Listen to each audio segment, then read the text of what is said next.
Hi everybody, Lisa Sabaniak here from lifelikeyoumeanit.com, coming to you live to talk about another NLP strategy to change your life. And today what we're going to talk about are those times when you want to, but you don't want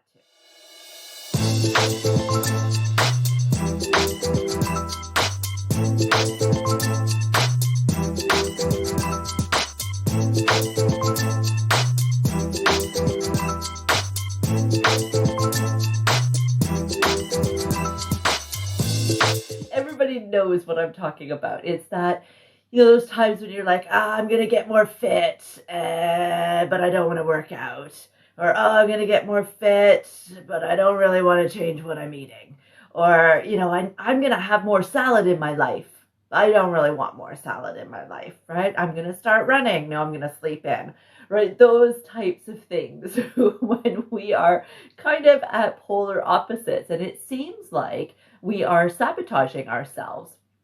And sometimes we are. Okay, let's just be honest. Sometimes we are doing those types of things. So when you notice that you decide that you want something, so say let's go with working out, right?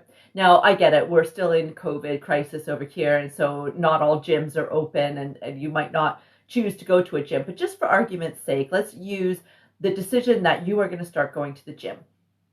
And then what you do is you decide that the time of day that works best for you, the only time you're going to be able to fit it in is like 5 o'clock in the morning. Right? So that is an example of sabotaging yourself, because most people are not actually going to consistently get up at ridiculous o'clock, hit the gym at 5 o'clock, and then do their morning routine and go to work. Right? So that would be a big clue that maybe this really is not something that you want to do, and you're setting yourself up for failure right from the beginning. But I'm talking about those other times when you have the best intentions, you really want to do something, and then it seems like you might be getting in your own way. So I'm going to give you a classic example, and it's one that I actually struggled with myself. So about maybe a year or so ago, I decided that I was going to get into running. And so I found myself in this push-pull relationship with setting up, I had a running buddy and everything so that I wouldn't let that person down, right? I knew myself well enough to say, if it's just me, there's nobody to hold me accountable, I'm just going to make excuses, right? So I got myself a running buddy, a good friend of mine, and we had regular, dates set up for our running a few times a week. So it would be something consistent, and we would start building the habit. And that's great, except there would still be loads of times when I would wake up in the morning, even though I am an early riser, and the time that I actually had to wake up was later than what I typically would wake up all by myself without an alarm clock. So I can't use that as an excuse. But I would wake up and I would feel like, oh, I really wish I didn't have to do this today and that I could just cancel on her, because what I'd really rather do is just stay in bed. And so for a long time, I thought that I was self-sabotaging. I was trying to get in my own way of doing this running to get fit. And I couldn't understand why, because that wasn't matching any of the rest of me, right? I tend to make a decision and go for it. And so when I started to take a closer look at this, I started to realize, this is the classic scenario, what we would call in NLP parts integration, where we have two separate sides of ourselves, and we're making the assumption that one is trying to sabotage the other, when that's actually not what's happening. What's really happening is that you've got two sides of yourself here that each feel that you could benefit from what they are offering, what they want. So in my running example, there was the side of me that really thought that going out, putting on running shoes, getting out there, getting exercise, that was really good for me. Having the running buddy to actually chat with and have some socializing in there as well, also really good for me, right? Physically, mentally, emotionally. But that side that kept getting in the way, that wanted to stay in bed, that wasn't sabotaging me. That side of me thought that by having some time for just me, having some time to just snuggle up and relax, even though I was awake and I wasn't actually going to get more sleep, that was actually the only time in the day that was Lisa time. From the time I get out of bed, right? I'm sure like you experience as well. From the time I get out of bed to the time I get back into bed, my day is all about doing, right? Doing stuff for other people. Sure, doing some stuff for me, but I don't really have any time for me except for when I'm in that bed.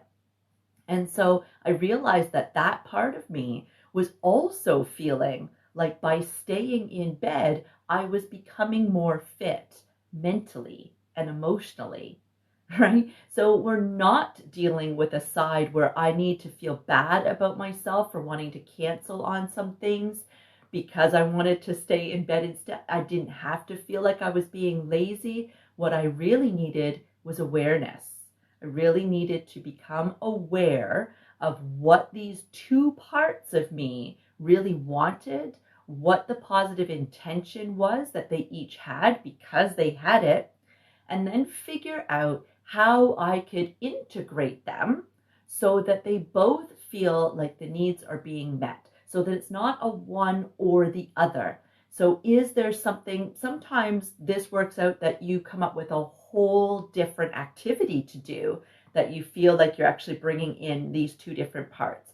And sometimes it's more of like a negotiation where it's like, okay, instead of it being a scheduled thing, I'm going to make it so that it's more of a on the fly thing. Or if it is on the fly, that it needs to be more scheduled. Or if we're doing it 5 days a week, maybe it needs to drop down to 3 days a week. Maybe it's more of an intentional thing where when I decide to stay in bed on the days that I don't run, that I bring that awareness that this is actually for my mental and emotional well-being. It's time for me and I'm going to enjoy that time rather than just taking it for granted and not really having that awareness towards it. For you, it will be different than the next person, even if you're resonating with my running versus staying in bed story, right? Because you're a different person, you're unique. And that's the thing about NLP, is being able to allow you to explore these types of things and raise your awareness about what's going on with you so that you can figure out what is the best choice for you.